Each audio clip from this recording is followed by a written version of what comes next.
final kind of thing component there, which we'll look at.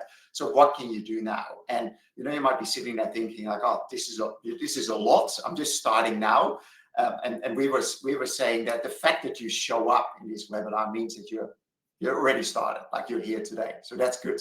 The people that are not here today and haven't done anything, they might need to worry. The fact that you're educating yourself and you're getting ready. So if you're starting today, clearly there's a lot of work to do. So don't wait for that timeline to kick in a few years. Start today. And we've outlined some of the steps here, and it really kind of follows the content of this webinar. Think about, do you have to report and when?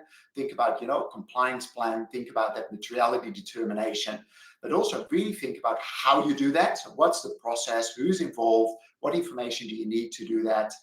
Same goes for that climate-related risk assessment there.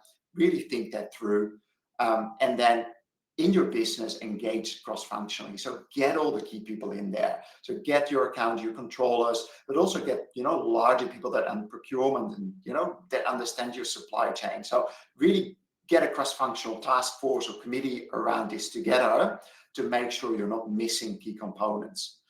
You might have already done some work. You've done your, scope 1 and 2 GHG emission footprint.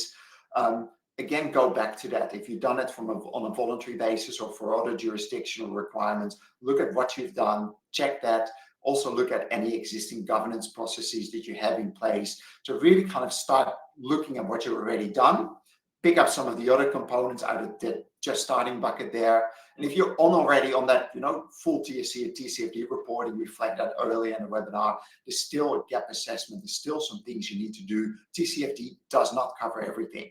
It's a great starting point.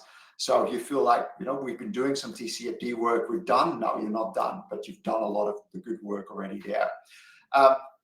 Michael, any final thoughts before I ask Seth to jump back with some of the questions there? Where would you leave this for most people? I think you nailed it, and I want to make sure we have some time for questions. So I'll let Seth back. Excellent.